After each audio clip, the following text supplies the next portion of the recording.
할렐루야. 하나님의 기쁨이 되기를 주 이름으로 축복합니다. 우리가 하나님께 나아갈 때 기쁨으로 예배드리면 하나님께서도 기뻐하십니다. 은혜 받은 것이 뭐냐? 바로 기쁨으로 하나님을 예배하는 겁니다. 히브리서 12장 28절에 은혜를 받자, 기쁨으로 하나님을 섬기자. 아멘. 하나님은 기쁨으로 예배드리는 자를 기뻐하십니다. 오늘 본 말씀 히브리서 13장 6절에 보면 하나님이 기뻐하시는 제사, 따라합시다. 하나님이 기뻐하시는 제사, 그 제사는 희생의 제사를 말합니다. 즉 예수님이 십자가에서 흘리신 피, 바로 그 희생의 제사, 이것은 곧 하나님께 드리는 예배요, 우리를 살리시는 제사였습니다. 사랑하는 성도 여러분, 로마서를 보면은 1장에서 11장까지 예수의 피를 이야기합니다. 예수의 피를 믿음으로 우리는 의롭다 칭함을 받고 구원을 받았습니다. 그렇다면 이게 얼마나 기쁜 일인가? 그래서 하나님이 기뻐하시는 예배를 드리라. 그래서 로마서 12장 1절 말씀에 읽어보겠습니다. 시작. 그러므로 형제들아, 하나님의 모든 자비하심으로 너희를 구하노니 너희 몸을 하나님이 기뻐하시는 거룩한 산 제물로 드리라. 이는 너희가 드릴 영적 예배니라. 예배 이상 기쁨이 없습니다. 또 하나님은 예배를 가장 기뻐하십니다. 오늘 저는 히브리서 13장 15절 16절 말씀 중심으로 하나님이 기뻐하시는 제사 두 가지에 대해서 살펴보도록 하겠습니다. 먼저 첫 번째는 하나님이 기뻐하시는 제사는, 따라합시다. 찬송의 제사. 자, 15절 말씀 우리 읽겠습니다. 시작. 그러므로 우리는 예수로 말미암아 항상 찬송의 제사가 하나님께 드리자. 이는 그 이름을 정언하는 입술의 열매니라. 따라합시다. 예수로 말미암아. 모든 성경은 요한복음 5장 39절에 그 주제가 예수입니다. 예수. 히브리서 13장도 역시 예수입니다. 이제 히브리서의 수신 대상자는 교회 안에 있는 히브리인들, 유대인들, 특별히 유대교에서 기독교로 개종한 사람들입니다. 여러분 2000년 전의 교회를 한번 생각해 보십시오. 그때는 교회 안에 이제 예수를 믿는 유대인과 또 예수를 믿는 이방인들이 함께 있었습니다. 그래서 이 갈등 구조가 있었는데, 근데 이방인들은 전에 하나님을 몰랐기 때문에 단순하게 복음을 받아들여서 이제 예수 믿고 구원받고 기뻐하고 즐거워하는데, 이 유대인들은 조금 헷갈립니다. 믿기만 하면 구원을 얻는다. 이게 뭔가 부족한 거예요. 그래서 자꾸 인간의 어떤 행위를 강조하게 합니다. 이게 이제 율법주의 이단이 교회 안에 쓱 들어왔어. 그래서 예수 플러스 알파. 그래서 율법도 지켜야 되고 예수 믿지만 또 할례도 받아야 되고 또 동물 제사를 은근히 기대하면서 그런 이단들의 사상에 사로잡혀서 예수 믿다가 타락하는 자들이 있어요. 그래서 예수 믿는 것 갖고 안 된다 이러면서 과거로 돌아가고 히브리서 6장의 말씀처럼 타락하고 하나님의 아들의 피를 부정하는 자들이 있었어요. 그래서 히브리서 기자가 펜을 들고 바울이 썼다는 이야기가 있지만 모든 것에 뛰어난 예수 한 번만으로 충분하다. 그래서 창조자 예수, 천사보다도 뛰어난 예수. 그리고 이제는 구약처럼 율법을 지킬 필요가 없다. 예수님이 다 완성하셨다. 구약의 그 모든 동물 제사의 피는 바로 예수님의 피, 하나님의 아들의 피를 이야기하는 것이다. 그래서 더 이상 이제 소나 양이나 염소나 이런 동물의 피를 가지고 하나님 앞에 나갈 필요가 없다. 이제는 예수의 피를 힘입어 나아간다. 아멘. 그것을 계속 이제 4장, 5장, 6장, 7장, 8장, 9장 계속 이야기합니다. 10장까지. 그리고 이것을 믿어라. 11장에 이야기하고 12장에 이 예수를 소망으로 삼으라 이야기하고 이제 13장에 이제 결론에 들어와서 다시 한번 강조를 하는데 구약의 속죄 제사를 이야기합니다. 속죄 제사는 속죄일에 대제사장이 1년에 한 번 7월 10일에 지성소에 들어가서 제사를 드리는데 그 동물을 잡아서 피를 가지고 지성소에 들어가서 뿌립니다. 그리고 그 육체는 인간의 모든 죄를 짊어졌기 때문에 이거는 그 죄를 상징하고 그리고 저주를 상징하는 거예요. 그래서 이것은 그 성 안에서 예루살렘 성 안에서 이거는 불태울 자격도 없는 거예요. 그래서 그 육체를 어디다가 하느냐? 영문 밖에 가서 저 진 밖에 가서 거기서 불태워버려요. 이 이야기를 하면서 예수도 마찬가지다. 우리 죄를 사하고 우리를 거룩하게 만들기 위해서 우리의 죄를 짊어지고 성문 밖에서 십자가를 지셨다. 아멘. 바로 예루살렘 성문 밖이 어디입니까? 골고다죠. 골고다에서 해골 언덕에서 우리를 대신해서 저주의 십자가를 지신 거예요. 갈라디아 3장 13절에 나무에 달린 자마다 저주받은 자라. 우리의 죄값 대신에 예수님이 피를 흘리신 겁니다. 이걸 이야기하면서 히브리서 기자는 우리도 예수님을 따라서 영문 밖으로 가자. 영문 밖으로 가자. 예루살렘 성 밖으로 가자는 거예요. 예루살렘 성 안에는 성전이 있고 성 밖에는 치열한 삶의 현장입니다. 엄난, 죄, 불법, 사기, 도적, 십계명을 거스리는 삶의 현장이 세상에 가득한 거예요. 성도들로 하여금 죄를 짓게 하는 유혹한 요들이 너무 많습니다.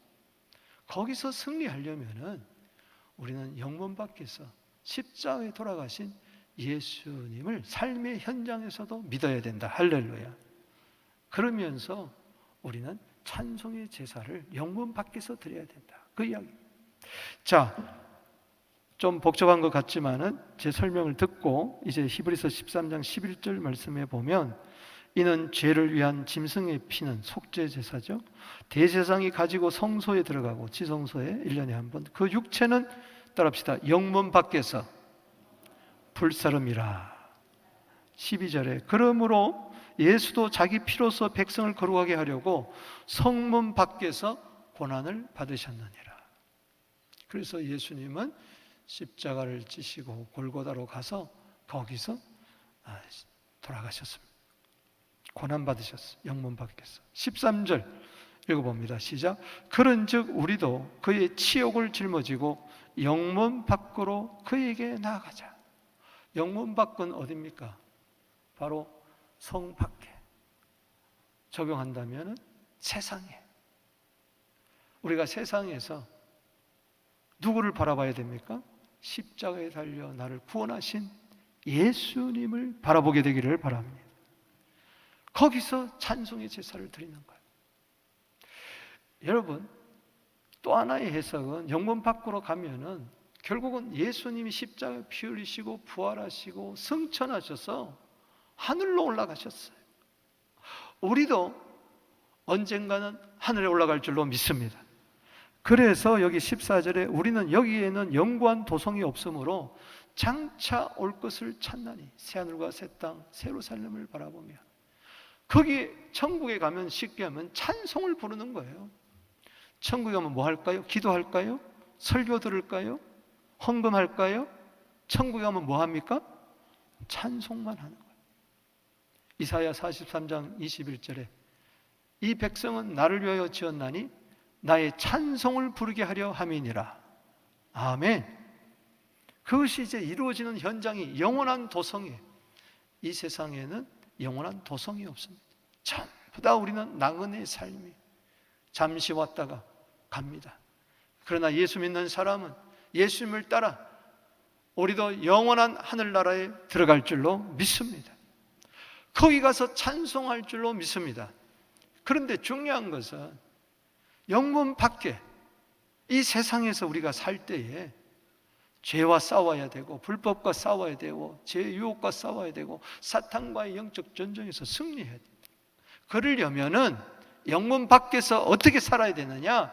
그러므로는 히브리서 13장의 결론뿐만 아니라 지금까지 14절까지 결론뿐만 아니라 히브리서 1장 1절에서의 결론부터 13장 14절까지, 마치 아까 봤던 로마서 12장 1절에 그러므로, 이것은 로마서 1장 1절에서 11장까지의 결론인 것처럼 정말 우리가 예수님이 나 대신에 영문 밖에서 피 흘려서 나를 구원했다면은, 그러므로 우리도 영문 밖에서 이 세상에서 살 때에 우리는 예수로 말미암아 항상 찬송의 제사를 하나님께 드리자. 아멘. 이게 일상의 예배입니다. 성전에서 주일날 와가지고 한두 시간 예배 드리면서 찬송 몇 장 부르는 거, 그걸 이야기하는 게 아니에요. 영문 밖에서 치열한 영적 전쟁터에서 우리가 낙심하지 아니하고 우리가 승리하려면은 항상 집에서나 가정에서나 또 일터에서나 현장에서, 사람과 부대끼는 이 현장에서 항상 찬송의 제사를 하나님께 드려야 될 줄로 믿습니다. 그래서 교회 와서 한두 곡 여러분 찬송 부르고 승리하는 게 아니에요. 여기서 예배 드리는 힘을 가지고, 찬송을 가지고 교회 안에서만 예배 드리지 말고, 성전 안에서만 예배 드리지 말고 영문 밖에 가서 불법이 가득한 이 세상에서 의를 전파하는 그런 삶을 살려면은, 주님의 향기를 드러내고 복음 전파의 삶을 살려면은 예수로 말미암아 항상 찬송의 제사를 하나님께 드리게 되기를 바랍니다. 이것을 하나님이 기뻐한다는 거예요. 그래서 영문 밖에서의 찬송, 따라합시다. 영문 밖에서의 찬송. 예수님이 영문 밖에서 십자가 찬송을 들렸던 것처럼 우리도 영문 밖에서 십자가 든든히 붙들고 보혈의 찬송을 불러야 될 줄로 믿습니다. 여기 항상이라는 것은 모든 시간을 말합니다. 모든 시간, 어느 때나. 그래서 우리는 하루 24시간 지내는 동안에 이런 일 저런 일 있어요. 그러나 그때마다 찬송으로 승리하게 되기를 바랍니다. 여기 찬송의 제사는 무슨 제사? 여기 찬송은 찬양하다, 따라합시다. 감사하다. 감사하다는 뜻이에요. 여러분, 찬양 속에는 감사의 의미가 있습니다. 항상 감사의 제사를 드리게 되기를 주 이름으로 축원합니다. 원망하지 마시고, 불평하지 마시고, 걱정하지 마시고, 영문 밖에서의 감사가 있게 되기를 바랍니다. 하나님께 감사의 제사를 드리게 되기를 바랍니다. 시편 50편 14절에 감사로 제사를 드리며 서원을 갚으며 환난 날에 나를 부르라. 그리하면 내가 너를 건지리니 네가 나를 영화롭게 하리로다. 아멘이십니까? 시편 50편 22절에 하나님 잊어버리지 마라. 23절에 감사로 제사를 드리는 자가 나를 영화롭게 하나니 그 행위를 옳게 하는 자에게 나의 구원을 보이리로다. 항상 찬송의 제사는 항상 감사의 제사입니다. 에베소서 5장 20절에 예수로 말미암아 사도 바울은 항상 감사한다 그랬어요. 빌레몬서 1장 4절에 사도 바울은 항상 감사한다 그랬어요. 기쁠 때도 감사, 슬플 때도 감사, 내 뜻대로 될 때도 감사, 안 될 때도 감사. 아멘. 영분 밖의 삶이 그렇게 호락호락하지 않아요. 어떨 때는 여기 교회 안에 들어오면 천국 같지만 교회 문을 나서는 순간에 지옥 같잖아요. 들려오는 뉴스 보세요. 지금 이태리는 그냥 온도가 42도요. 그럼 체감 온도는 50도, 60도입니다. 못 삽니다. 목사님이 전화가 왔는데 못 살겠어요. 집에 에어컨이 있으면 뭐합니까? 못 튼대요. 하루에 전기 몇 시간 들어오다가 나갔다가 들어왔다 나갔다. 냉장고만을 켠다는 거예요. LA는 지금 47도. 불볕 떠요, 불볕 떠요. 그런데 인도는 홍수로 인해서 100명이 목숨 잃고, 한국도 역대급 홍수. 이게 또 온다 그래요? 벌써 30여 명이 죽었어요. 막 도로가 침수되고 댐이 막 넘치고, 이야, 마을이 그냥 쑥대밭이 되고 산사태가 일어나고, 이런 가운데서 어떻게 감사하냔 말이요. 감사의 예배를 드리십시오. 아멘. 감사의 제사를 드리세요. 안 그러면 못 살아요. 못 살아요. 그래서 예수 때문에, 홍수 때문에는 염려하지만 예수 때문에 찬송하고 감사하세요. 불경기 때문에는 슬퍼할 수밖에 없지만 염려스럽기 때문에 예수로 말미암아 영문 밖에서 승리하신, 십자가로 승리하신 예수님 바라보며 나도 항상 찬송의 제사를 드리는. 원망해봐야 무슨 소용이 있겠어요? 고린도서 10장 10절에 원망해봐야 멸망밖에 없다. 광야에서 원망하지 마라. 범사에 감사하세요. 항상 감사할 뿐만 아니라 범사에 감사하세요. 항상 감사, 따라합시다. 항상 감사, 범사에 감사. 아멘이십니까? 에베소서 5장 18절에 범사에 감사하라. 이는 그리스도 예수 안에서 너희를 향한 하나님의 뜻이니라. 이는 설명을 합니다. 항상 찬송의 제사 드리는 게 뭐냐? 그 이름을 증언하는 입술의 열매니라. 여기 증언한다는 것은 감사한다는 거예요. 감사의 고백을 이야기합니다. 그래서 NIV에는 confess라는 고백을 썼고, 킹 제임스 버전에는 thanks to him name, his name, thanks to his name.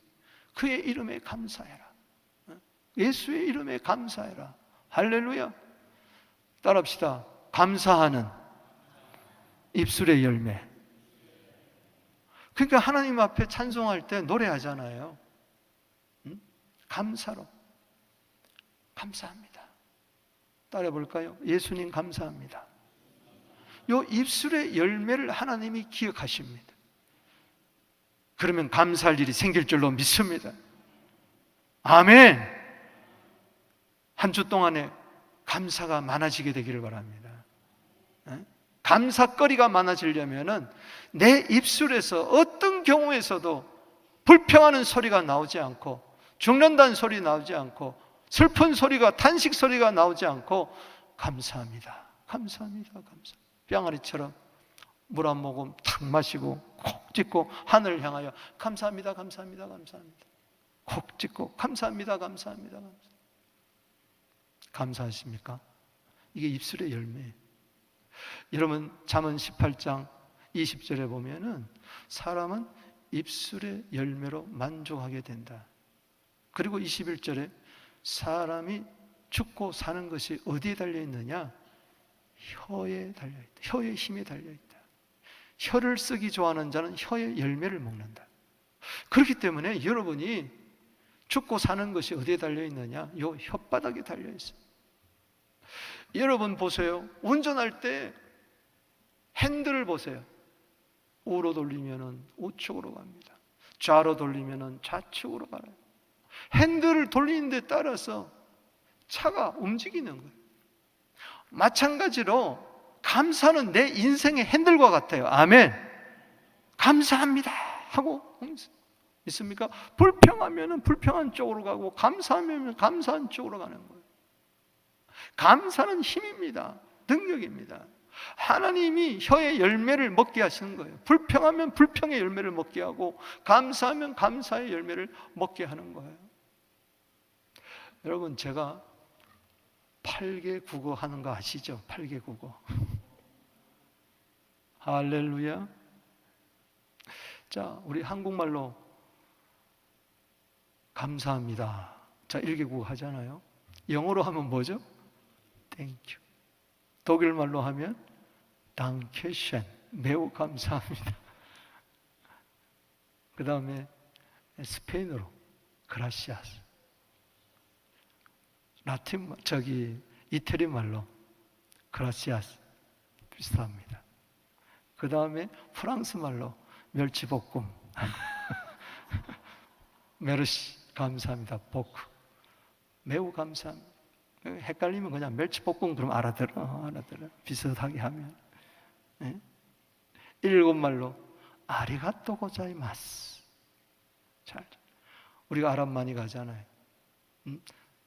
슈크란. 매우 감사합니다. 슈크란 그띠라. 여러분, 이상한 것은 지나가다가 외국 사람 보면은 외국 사람이 나를 한국 사람인 줄 알아봐요. 요즘은. 옛날에는 일본 사람이냐 물어보는데 이제는 한국 사람이냐.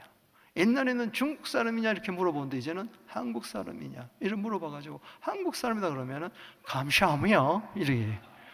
어디서 배웠는지 한국말로 감사합니다가 이제 세계적인 언어가 됐어요. 그 이상하죠.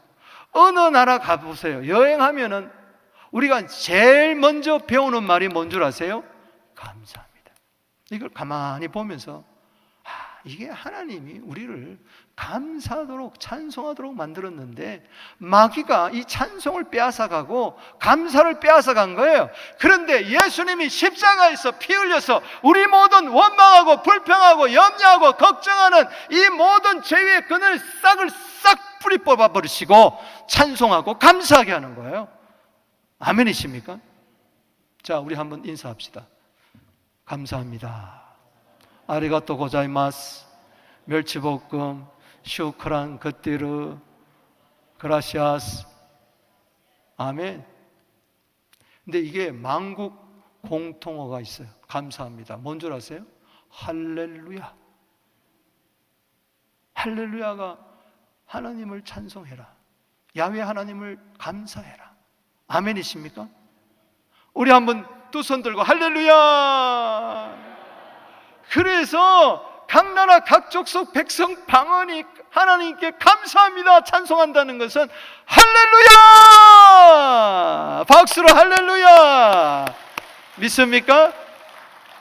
이게 너무너무 중요한 거예요. 그래서 할렐루야는 감사합니다.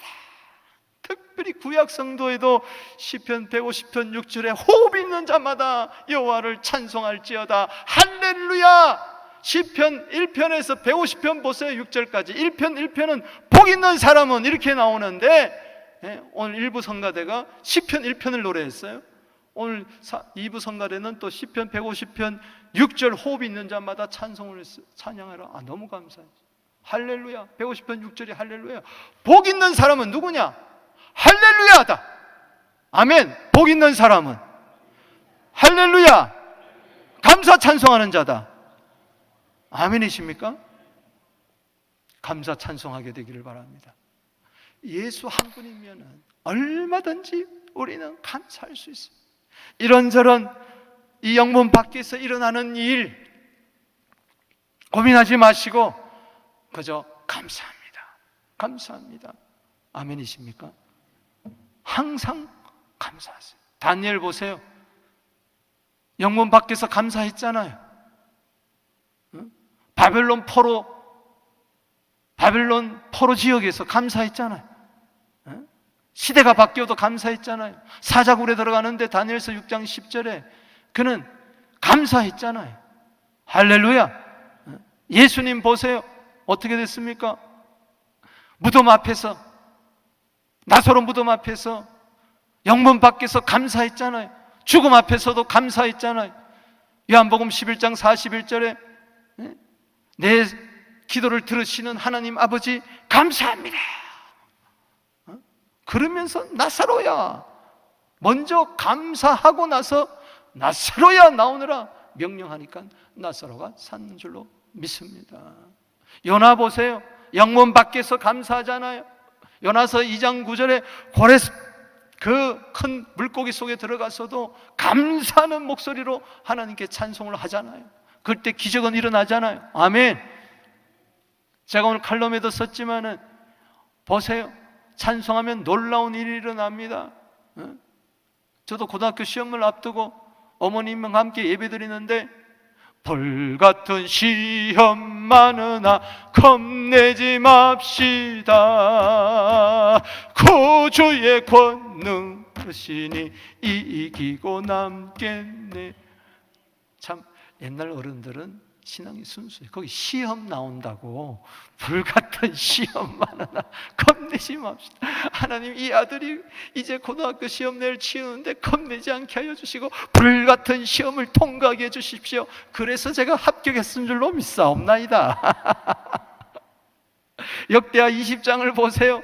여호사밧 왕 때에 모압과 암몬군이 쳐들어왔습니다. 나중에는 세일산 거민까지 쳐들어왔습니다. 기도했습니다. 역대하 20장 12절에 오직 주만 바라봅니다. 그리고 20장 20절에 여호와를 신뢰하라, 선지자를 의뢰하라, 신뢰하라, 그리하면은 형통하리로다. 그리고 이 역대하 20장 21절에 어떻게 했습니까? 전쟁터에 이제 연합군과 싸우러 나가는데 어떡합니까? 거룩한 예복을 먼저 입히고 찬양대를 먼저 납세우고 노래하게 합니다. 따라합시다. 감사하세. 그의 인자하심이 영원하도다. 감사하고 찬송하니까 갑자기 하나님께서 복병을 숨겨놨는데 자기들끼리 막 지리멸렬하는 거예요. 칼 하나 안 대고 승리한 줄로 믿으시기 바라는 것입니다. 아멘이십니까? 여러분, 시편 109편 30절 말씀 읽겠습니다. 시작. 내가 입으로 여호와께 크게 감사하며 많은 사람들 중에 찬송하리로다. 아멘. 입술의 열매, 입으로 하나님께 감사를 많이 하게 되기를 주의 이름으로 축원합니다. 골로새서 3장 15절, 16절, 17절 읽어보세요. 감사, 감사, 감사 나오는데 15절에는 감사하는 자가 되라. 16절에는 마음으로 감사하며 찬양해라. 17절은 무엇을 하든지 말에나 일에나 무엇이든지 무슨 일이든지 예수 그리스도의 이름을 힘입어 아버지 하나님께 감사해라. 그래서 이 마음으로도 감사하고 말로도 감사하는 것이 너무 중요합니다. 여러분 가정에 감사의 입술의 열매가 차고 넘치게 되기를 바랍니다. 우리 교회에 감사의 입술의 열매가 차고 넘치게 되기를 바랍니다. 제가 1부 예배를 마치고 2부 찬양대 연습하는 데 가서 기도해드리고 또 내일부터 어린이 성경 캠프가 있기 때문에 밑에 가서 전도사님들 위로해주고 축복 기도해주러 내려가는데 이렇게 돌아보는데 1층을 내가 쭉 이게 지하를 돌아보면서 웬 이렇게 방이 많은지. 2002년도에 나사렛 성전 입당하고 2008년도에 이곳에 2차 성전 짓고 입당할 때 그때 생각이 갑자기 물밀듯 오면서 코가 찡긋해지면서 하나님 감사합니다. 요즘 그 감사가 없는 거, 그 감격이 다 사라지고 깨구리가 올챙일 때를 모르고 말이지 걱정하고 염려하고 슬퍼하고 우울해하고. 사랑하는 성도 여러분, 건물 때문에 감사하면요 건물 때문에 슬퍼할 수밖에 없어. 사람 때문에 감사하면 사람 때문에 슬퍼할 수밖에 없어. 예수 때문에 감사하면은 언제든지 항상 감사한 줄로 믿습니다. 히브리서 13장 8절에 예수 그리스도는 어제나 오늘이나 영원토록 동일하다. 그렇다면 영원토록 동일하신 예수 때문에 항상 찬송의 제사, 감사의 제사를 드리며 감사의 입술의 열매가 차고 넘치게 되기를 주 이름으로 축복하는 것입니다. 시편 69편 우리 30절 31절 읽어보겠습니다. 시작. 내가 노래로 하나님의 이름을 찬송하며 감사함으로 하나님은 위대하시다 하리. 이것이 소 곧 뿔과 굽이 있는 황소를 드림보다 여호와를 더욱 기쁘시게 함이 될 것이라. 아멘. 호세아서에 보면요 14장에 하나님은 이 소를 드리는 것보다도 입술의 열매를 더 기뻐한다고 그랬어요. 그 말씀을 인용한 거예요. 아멘. 오늘 말씀도 바로 그런 거예요. 여러분들이 헌금을 드리는 것보다 예물을 드리는 것보다 더 기뻐하는 것은 하나님 고맙습니다, 하나님 감사합니다, 이것을 하나님이 더 기뻐하는 줄로 믿습니다. 우리 교회 안에는 원망의 소리가 없어질지어다, 불평의 소리가 없어질지어다, 그저 감사합니다, 감사합니다, 감사합니다 하면 하나님이 나타나셔서 기적을 일으키실 줄로 믿습니다. 여러분 가정도 마찬가지, 삶의 현장도 마찬가지. 두 번째 우리가 살펴볼 것은 하나님이 기뻐하시는 제사는 나눔의 제사입니다. 우리 16절 말씀 읽어보겠습니다. 시작. 오직 선을 행함과 서로 나눠주기를 잊지 말라. 하나님은 이 같은 제사를 기뻐하시느니라. 여기 오직이란 말은 그러나 라는 뜻이에요. 그러나. 더 정확한 번역은 but, 그리고 and, 그리고 moreover, 더욱더, 더욱이, 이런 뜻이에요. 하나님께 감사의 찬송의 제사를 드리는 것도 중요하지만 더 삶을 살면서 우리가 일상에서 하나님 감사합니다, 어떤 어려울 때도 뿐만 아니라 우리는 영문 밖에 사람들이 다 힘들어하고 어려워하고 슬퍼하고 괴로워하고 그야말로 환난당한 자, 빚진 자, 마음이 원통한 자들이 우리 주위에 가득합니다. 주님을 알지 못한 자들이 가득해요. 그들에게 나아가서 선을 행해라, 친절을 베풀어라. 따라합시다. 친절을 베풀어라. 착한 일을 해라. 그리고 나눠줘라. 할렐루야. 나눠주란 말이에요. 섬기라는 거예요. 이걸 잊지 말라. 기억해라. 망각하면 안 됩니다. 하나님은 이 같은 제사를 기뻐하시느니라. 할렐루야.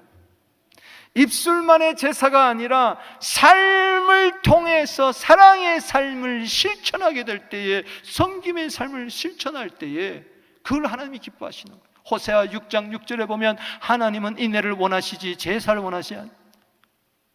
이것을 받아서 마태복음 12장 7절에 예수님은 자비를 원하고 제사를 원치 않는다는 말이 무엇인지 알아라. 호세아 6장 6절을 이야기하는 거죠. 제사가 필요 없다는 게 아니에요. 예배가 필요 없다는 게 아니에요. 인애 없는 예배, 자비 없는 예배, 선을 행함이 없는 예배, 나눠줌이 없는 예배, 이것은 소용이 없다는 거예요. 헛된 예배예요. 십자가가 만약에 하나님과의 관계만 있다면 이것은 십자가가 아닙니다. 십자가는 수평적이에요. 수직적이고 수평적이에요. 마태복음 22장 37절에 마음 다해 힘 다해 뜻 다해 주 너희 하나님을 사랑하라. 둘째는 이와 같으니 내 이웃을 내 몸같이 사랑하라. 아멘. 여러분, 히브리서 11장 믿음장입니다. 12장은 소망장이에요. 13장은 사랑장이에요. 히브리서 11장 믿음은 바라는 것들을 실상이요 보지 못하는 증거니 선진들이 이로써 증거를 얻으니라.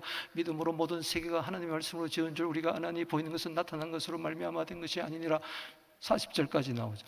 그 다음에 12장에 들어와서 모든 무거움과 얽매인 것을 쓴 것을 벗어버리고 믿음의 경주를 하자고 하면서 12장 2절에 믿음의 주요 온전케 하시는 예수님을 바라보자.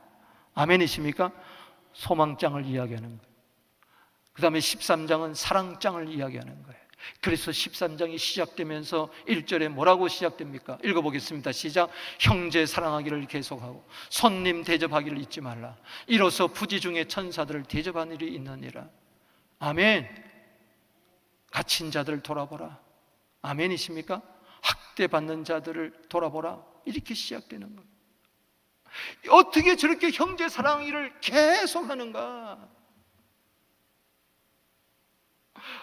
어떻게 나그네를 대접하는가? 사랑을 실천할 수가 있는가? 그 비결이 바로 15절 아닙니까? 예수로 말미암아 영문 밖에 나를 위하여 치욕을 담당하신, 수욕을 담당하신 그 예수를 바라보며 나도 치욕을 감당하면서 영문 밖으로 나아가서 항상 예수로 말미암아 찬송의 제사, 감사의 제사를 드릴 때에 나 같은 죄인을 구원하여 주셨으니 이 사랑 무엇으로 갚겠습니까? 그때 네 이웃을 네 몸처럼 사랑해라. 주님의 음성 듣고 세상에 가서 영문 밖에서 힘들어하는 자들, 어려워하는 자들 친절하게 대하고 도와주고 섬겨야 될 줄로 믿습니다. 이와 같은 제사를 하나님이 기뻐하시는 거예요. 아멘. 예수님 보세요. 요한복음 13장 1절에 끝까지 사랑하느니라. 따라합시다. 끝까지 사랑. 그리고 만찬을 베풀고 도중에 일어나셔서 허리에 수건을 드시고 종의 자세를 가지고 벼에 물을 떠다가 제자들의 발을 하나하나 씻어줬어요. 너희도 서로 발을 씻겨주라. 이것이 옳다. 이것만이 옳은 거예요. 교회에서 옳은 것은 발 씻어주는 것 이상 옳은 게 없어요. 가룟 유다의 발도 씻어줬다는 거 아닙니까? 그 다음에 떡을 떼어주십니다. 잔을 부어주십니다. 받아 먹어라, 받아 마시라. 가룟 유다도 받아 먹고 받아 마셨어요. 그런데 사탄이 들어가서 그것을 부정한 게 문제죠. 마태복음 26장 26절에 떡을 가지사 떼어서 나누면서 주시면서 받아 먹어라. 이것은 너희를 위한 내 몸이다 하고 축복해 주셨어요. 할렐루야. 그렇습니다. 우리 교회가 성도들이 항상 영문 밖에서 삶의 현장에서 누가 보든 안 보든 하나님 앞에서 예수 때문에 항상 감사의 찬미의 제사를 드리게 되기를 바랍니다. 뿐만 아니라 여러분 직장에서, 여러분 삶의 현장에서 이기주의적인 삶을 버리고 어떻게 하든지 움켜쥐겠다는 생각하지 말고 어떻게 하든지 손을 펴게 되기를 주 이름으로 축원합니다. 좀 나눠주게 되기를 주 이름으로 축복합니다. 베풀게 되기를 바랍니다. 저는 우리 교회 성도들이 세상에 가서 얻어먹는 자가 아니라 베푸는 자가 되기를 바랍니다. 밥 한 끼라도 커피 하나라도 사주게 되기를 주 이름으로 축원합니다. 여러분, 성경은 약속하고 있습니다. 도와주질 못할 만큼 가난한 자는 없다 그랬어요. 아멘이십니까? 섬기지 못할 만큼 가난이 없어요. 디모데전서 6장 7절 말씀에 우리가 이 세상에 아무것도 가지고 온 것이 없으니 갈 때도 아무것도 가져가지 못하니라. 그러므로 먹을 것과 입을 것이 있으면 족한 줄로 알아라. 돈을 사랑하는 증거가 뭘까요? 오늘 히브리서 13장 5절 말씀을 이야기합니다. 실제적으로 이야기하여 사랑을 계속하고 대접하기를 잊지 않기 위해서 히브리서 13장 5절에 돈을 사랑하지 마라. 따라합시다. 돈을 사랑하지 말고 있는 바를 족한 줄로 알라. 주께서 과연 너희를 버리시지 아니하고 너를 도와주리라. 할렐루야. 믿습니까? 아유, 내 먹을 것도 없는데 어떻게 도와? 그건 돈을 사랑하는 거야. 가난한 자를 불쌍히 여기는 것은 여호와께 구이는 것이니 그가 그의 선행을 갚아 주리라. 세상에서는 이런 자를 성공한 자라고 그럽니다. 똑똑한 자라고 그럽니다. 실력자라고 이야기합니다. 영문 밖에서 이렇게 이야기하죠. 한 부자가 있었습니다. 한 해 소출이 가득했어요. 그러면 나누어야 될 텐데 창고를 크게 짓고 자기가 자기 손으로 이야기하면 내 영혼아, 내가 여러 해 쓸 물건을 많이 쌓아두었으니 따라합시다. 평안히 쉬고 먹고 마시고 즐기자. 일찍 은퇴해가지고 태산같이 쌓아놓고 평안히 쉬고 먹고 마시고 쉬고 즐기자. 야, 그 사람 성공했다, 부럽다. 그러지 마세요. 하나님의 평가는 다릅니다. 누가복음 12장 20절에 이 사람을 가리켜서 어리석은 사람아, 따라합시다. 어리석은 자요, 그 많은 재산을 좀 나누고 베풀고 섬기면 얼마나 좋으냐. 그런데 나를 위하여 나를 위하여 나를 위하여 먹고 마시고 쉬고 즐기자리라, 이 어리석은 자여, 오늘 밤 네 영혼 도로 취하리니 너 예배한 거 네 것이 되겠느냐. 얼마 전에 한국에 우리 토론토에 어느 기업가 우리 한국분이 돈 많습니다. 운동도 하고 체력도 든다. 여기 한국에 목욕탕 같은 게 있나 봐요. 여기도 시내 가면 거기 가서 떳떳한 운동하고 목욕탕 물에 쑥 들어갔는데 나오지를 못했어. 혼자밖에 없었어. 아무도 몰랐어. 그분이 어리석다는 이야기가 아니라 인생이 그냥 가면은요 한순간에 가는 거예요. 좀 나누세요. 승이라는 사람은 그런 이야기를 했어요. 우리 인생의 문제는 떠날 때 결정이 된다. 성공했느냐 안 했느냐 그건 그날이다. 우리가 얼마나 벌었느냐 이게 중요한 게 아니고 얼마나 주었느냐가 문제가 될 것이다. 따라합시다. 얼마나 벌었냐가 아니고 얼마나 주었느냐가 문제가 될 것이다. 한 달 전에요, 제가 기사를 보니까는 고려대 출신인데 동문이 후학들을 위해서 장학금으로 600억을 내놨어요. 6억도 아니고 60억도 아니고 600억. 그러면서 제발 제 이름 밝히지 마시고 저에 대한 흔적도 이야기하지 마세요. 그래서 기자들이 짓고 아무 집약에 물었지만 이야기를 단 그 조건으로 드리겠어요. 600억을 K 후학들을 위해서. 그저께는요 고려대 학생 4학년생이 1학기를 마치고 마지막 시험을 마치고 집에 들어와서 푹 쓰러졌어요. 그래서 병원으로 옮겼더니 뇌사 상태 들어가 버렸어요. 근데 평소에 봉사정신에 수출해서 그 학생의 뜻을 받들어서 부모가 6사람에게 장기를 나눠줬어요. 이게 나눔이에요. 제가 금요일날 하관 예배를 드리면서 그 비석을 보니까는 가만히 이렇게 보면서 또 그 기사가 떠오르면서 저는 한국에서도 여기 와서도 내가 죽으면은 내 장기를 만약에 교통사고로 죽으면 그 교통카드 뒤에다 사인하는 게 있어. 한국. 그래서 사인을 장기를 드려라. 나이가 들어서 몇 사람이나 살릴지 모르지만은 만약에 눈이 생생하다면 눈이 필요한 사람이 주고, 간이 생생하다면은 간이 필요할 때 주고, 콩팥이 괜찮다면 콩팥한테 주라. 그걸 다시 한번 깨우면서 제가 마음의 다짐을 새롭게 했습니다. 죽으면서도 주면서 가는 사람이 되자. 한 줌의 흙으로 돌아갑니다. 어차피 한 줌의 흙으로 돌아갑니다. 어차피 내 것이 아니에요. 그러나 주님 오시는 그날에 부활할 줄로 믿습니다. 여러분, 이게 신비예요. 이 복을 누리게 되기를 주 이름으로 축복합니다. 돈 때문에 걱정하지 마세요. 어떻게 하면 줄까 베풀까? 사과 하나가 있으면 두 개 있으면 나눠주고, 하나 있으면 반쪽이라도 쪼개가지고 나눠주고, 그렇게 살면 되는 거예요. 반쪽이면 또 나누고 또 나누고. 그런데 이것이 행복이라는 것이. 디모데전서 6장 17절 읽어봅니다. 시작. 선을 행하고 선한 사업을 많이 하고 나눠주기도 하며 너그러운 자가 되게 하라. 이와 같은 은혜가 있게 되기를 바랍니다.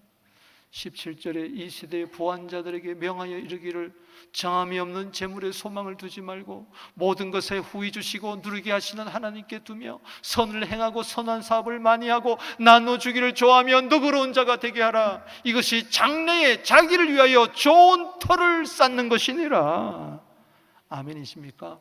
말씀을 맺습니다. 하나님은 뭘 기뻐하십니까? 나 주님의 기쁨 되기를 원합니다. 하나님은 찬송의 제사, 나눔의 제사를 기뻐하십니다. 오늘 기쁨으로 한번 다 같이 일어나서 우리 찬송 한번 부르겠습니다. 다 와서 찬양해. 사랑을 주셨습니다. 생명을 주셨습니다. 기쁨을 주셨습니다. 다 와서 찬양해. 사랑을 주신 주 찬양해. 사랑해 우리 주님. 생명 주셨네. 소리쳐 찬양해. 기쁨을 주시는 우리 왕. 찬양의 제사 드리며 주님께 경배해. 다 와서 찬양해. 찬양해. 찬양해 주님. 찬양해 주님 우리 왕. 다 와서 찬양해. 찬양해. 찬양해 주님. 찬양해 주님 우리 왕. 아멘. 하나님 다 주셨어요. 사랑을 주셨어요. 생명 주셨어요. 기쁨 주셨어요. 찬송의 제사 드리면서 나눔의 제사를 통하여 주여 내 남은 생에는 하나님의 아픔이 아니라 하나님의 기쁨이 되게 하여 주시옵소서. 영문 밖의 삶이 너무 고달프고 힘듭니다. 그러나 영문 밖에서 나를 위하여 십자에서 피 흘리신, 능욕당하신, 저주당하신, 나를 구원하신 예수님 바라보며 찬송의 제사, 감사의 제사, 사랑의 제사, 나눔의 제사를 드리게 하여 주시옵소서. 우리 두 손 들고 기도하며 나갑니다. 주여